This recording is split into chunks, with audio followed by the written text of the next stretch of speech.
Yara sha mirga lema mirga ko gadin disu. Yo mirga ko gadise wadi kenya nan disu. Njala silawe kaluga. Sagale la yo gote sauti galana gote gurba sauti galana kanyasi gote. Magala shami magala tenya shami. Amidol mai broda ajira gangen tapteni. Njala hawo. Magala tenya daga re bumozoni sene jala. Wadi tambom bade waliga yara kenya gawri yo gale gale omya sawatenya. Kala jala hawo. Hayya hamidol mai broda ajira gangen tapteni. Kurbandala gela bena madoni tapteni. Kala tindala shaha. Ani ya kana daka waden dure shagala ala wandu da jiteo dole tenya magala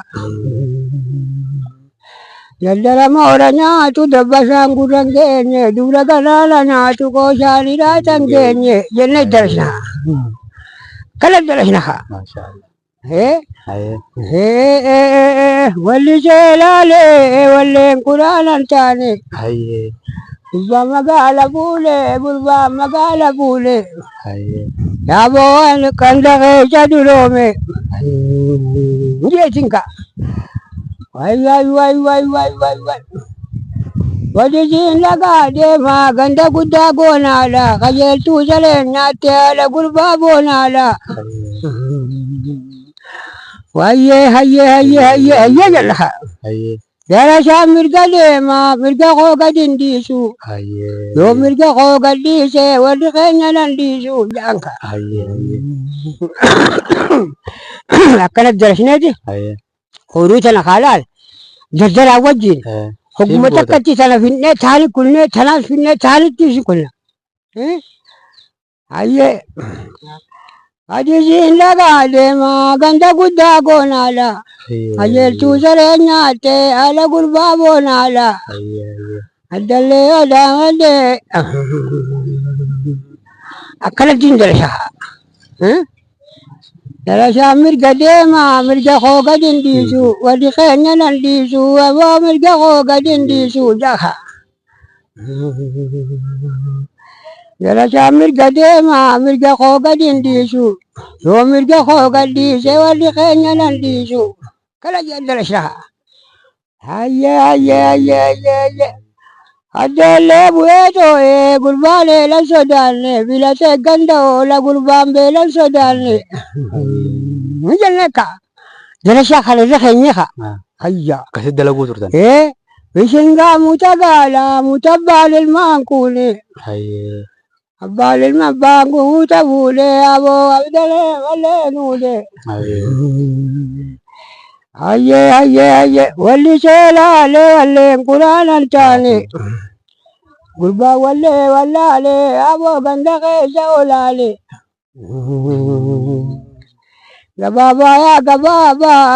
gababa ifi kabata male bulina majaba ajaba bulana marabu malama kala jalla hayye wishinga mutagala mutabal mankune obuti yango tala kanamuna rampune jahakunis Akasi wal jala ka butur. akasi wal jala kam laha yara sha mirga dema mirga ko gadin disu yo mirga ko gadise wadi kenya nan disu kala jalla khagawa Darasha akanatti darashu turtan jechu.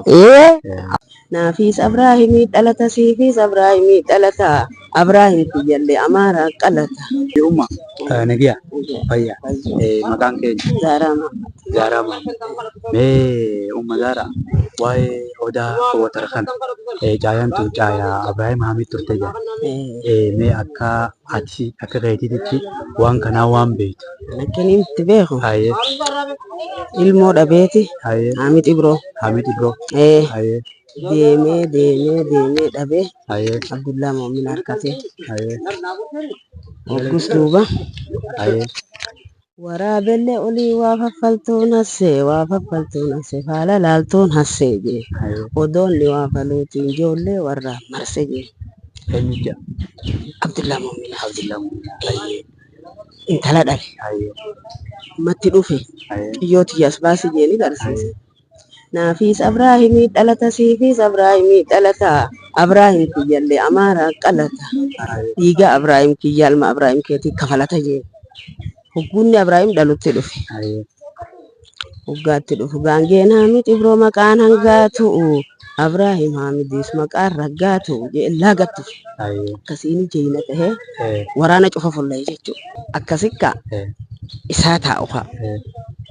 Watarkee isaa baroodda akka haala horma jiboota ifii masoobii haamin nyaata Abdulla namaa itti goote jettee. Har'aa anaa jira boruu rabbii jira ka'eetiin siibana boolla karroo jira jee. Akkasitti borummaa yaa cabaa koo duruu na dhageesseetti hayyoon jeen kaasuma taa'ee jimaan isaa duruutti hime warri dhufe akkasumatti hime. Hassan Shu'ii fidee haqaaraa 100 geessu 50 geessii sheekotiin jala teessu naa sheekotiin geessu yaa jimaa rabbi si haa bobeessu. Assalamu alaikum. Maaleykum. Akkamiin nagaa? Fayyaa. Maqaa kee irraa naa eegalee. Maqaan kiyya Maamayyuu Alii Ahmad Shataa jedhama. Bakki itti argamnu kun odaa watar jalatti argamna.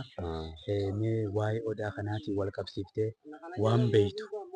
Olii xiqqaasanii Hassan Shu'ii Abdullaa Tarree jedhaniiti gaafa adeerri keenya mawluda godhu marmeela achiifichi dhaabanii fi Adeerri Abraahim Haamid Abraahim Haamid. gaafa inni mawluda godhu Abdullaa Tarree sanii achi dhaabanii marmeela foon affeela. Hassan Shu'ii jedhanii raammisii harri 12 fide mooraa ta'e jedhan. Hoggaa fidu aboo jimaa kana naa raabsaa jeen Abdullaa Tarree foon affeelu. Aboo jimaa si raabsinuu jimaa mawluda kanaa honga'u. Aboo naa raabsaa andaawwee olla eeggatanii ejersa ruufaatii gad anuma kana eeggatanii anaa ganda kana hunda daangalcha naa raabsaa jeen wala balsiin raabsinuu jeen. Hanganuma okkotee marmeela kana jala tuqu ol ka'ee achii tuqee asit deebee caatanatti hoggaa deebu amma hanganuma dhufteefi gaata rabbi Hassan Shu'ii fidee haqaaraa 100 geessu 50 geessii sheekotiin jala teessu naa sheekotiin geessu yaa jimaa rabbi si haa bobeessu ujeeni. Amma hoggaa akkana jiruun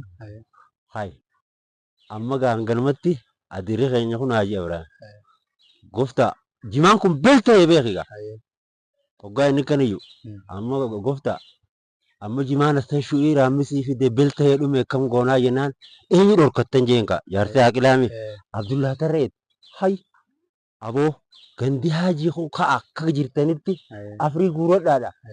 Jimaa kiyya ka'uungaa guuraadhaa mawluda kanaaf fidaadhaa jeenka. Aboo gandi keenya kun ka'eeti mataanuun baatanii ha'a jimaa san guuraa fidaa gandi akkuma jirutti afrii guuratanii dhaqanii guuranii fidanii boondaa takka Abdullaa Tarree foon affeeloo kanaa kennanii amma boondaa kana luqqaafateeti sadi akka fuufatee xiqqisee sadi imimmaan gadhiisee jaan.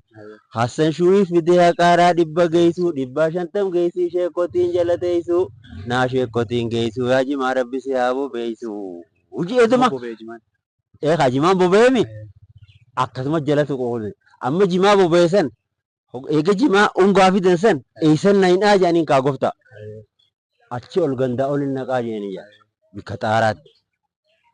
Bikka xaaraa sanin naqaniiti jimaa san keessaan odaan xiqqaan hoggaa ol deemtan ni gartanii achi keessaan odaan mayi kunoo guddatee jira.